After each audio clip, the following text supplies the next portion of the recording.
up, guys and Indiana Jones fans? Welcome back to my channel.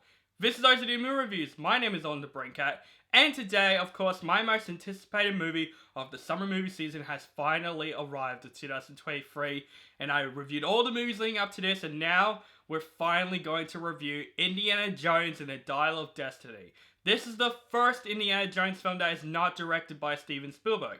This movie is directed by James Mangold, who directed Walk the Line, Logan, Ford v Ferrari, and this movie stars the return of Harrison Ford as Indiana Jones with Phoebe Waller-Bridge, Antonio Banderas, Mads Mikkelsen, and Toby Jones. Archaeologist Indiana Jones races against time to retrieve the legendary dial that can change the course of history. Accompanied by his goddaughter, he soon finds himself squaring off against a former Nazi who works for NASA. Now, hell yes, this is my most anticipated summer movie of 2023, and even one of my anticipated films of this year. I really love the Indiana Jones franchise. You know, I reviewed all the Indiana Jones movies leading up to this movie. You can see the playlist by the end of this video. So, I am an Indiana Jones fan. I love the original trilogy. Kingdom of the Crystal Skull was a big disappointment. I don't hate the movie, but it definitely has its issues. So, this movie has some big shoes to fill, being at least better than Kingdom of the Crystal Skull and being at least a great Indiana Jones movie. And look, some people walking into this film expecting this to be as good as the original trilogy, and I find that really freaking stupid. The original trilogy to me is very untouchable. Nothing's going to be as good as the original trilogy because it's that nostalgic to me. So, I wasn't going into Dial of Destiny expecting this to be as good as the trilogy.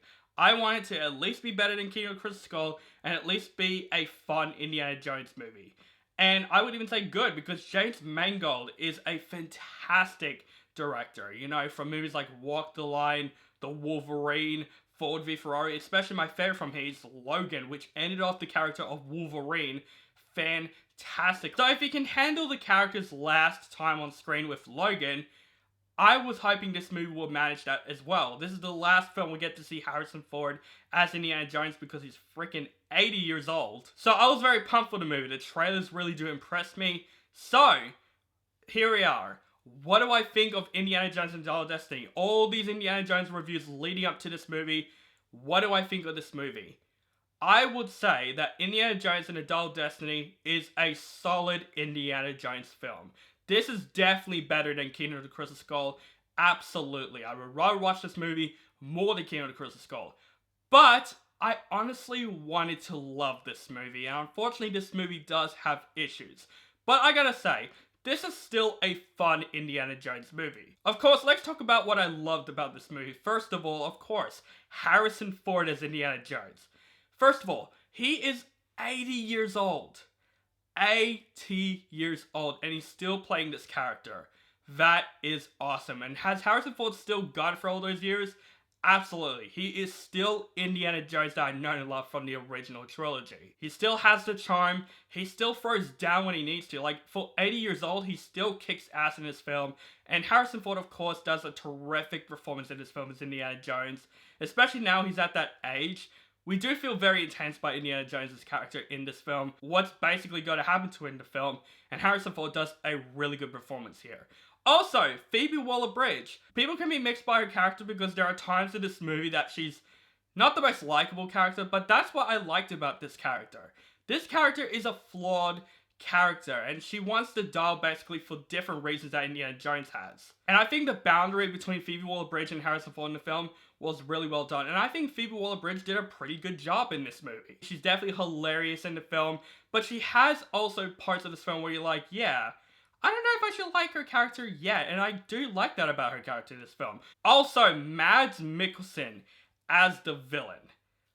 Great Indiana Jones villain. You know, it's like no surprise here that Mads Mikkelsen is good in the film because he's just a terrific actor. He's great at playing villains, and of course, no surprise that he does a really good job in Dial of Destiny. He's a menacing villain, pretty intense villain, and of course the performance by Mads Mikkelsen really helps that, and I thought he does a really great job in this film. And other supporting cast too, like Antonio Banderas does a good job. Toby Jones, for the screen time he's given, did a pretty good job in the film. I would also say the action scenes in Dial of Destiny is really well done. James Mangold knows how to direct action, and the action scenes of this movie is really well done. And there's also some really good moments in this film from the opening scene. Also, this bike chase scene is really fantastic in film and probably one of my favorite scenes of this film. When it comes to the action, this does feel like classic Indiana Jones. It shows that James Mangold took that inspiration from Spielberg and made it sort of his own thing, but at the same time it's still capturing that magic that Steven Spielberg brings us with the trilogy.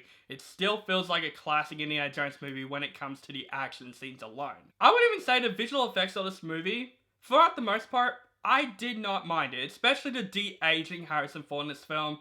At parts, you do notice the CGI at a couple of moments, mostly when he moves and stuff, but when you see a close-up of D.H. Harrison Ford, it looked very convincing for me. And it is a bit weird to hear 80-year-old Harrison Ford's voice in a young Harrison Ford's body. It is a little bit noticeably weird, and it's a very picky thing. But other than that, I still think the visual effects and the de-aging of this film was not that bad. Like, seriously, people hating the de-aging of Harrison Ford and they have not seen The Flash of how bad the visual effects are, comparing to The Flash, the de-aging in this movie looks much more better compared to that movie. But just the whole adventure aspect of the film, seeing Indiana Jones going after this dial, you know, it feels like you're back watching a classic Indiana Jones film again. This film is definitely an entertaining film from start to finish, but I would say this. I honestly wanted to love Dial of Destiny, and wasn't I a bit disappointed for this film? I would say so. It definitely is one of the disappointing films that came out this year. I would say one of my biggest issues with Dial of Destiny, in my opinion, it's the story. Now, I find the story of this movie much better than Kingdom of the Crystal Skull. I find the story at least interesting than, I would say, exciting and mind-blowing like the original trilogy. And I just wish the story of Dial of Destiny could have been a lot better than it actually is in the way it's written. Even the dial itself, I think the concept of the dial is really awesome, but the way they're executing the film, I wish they could have given it a bit more exposition.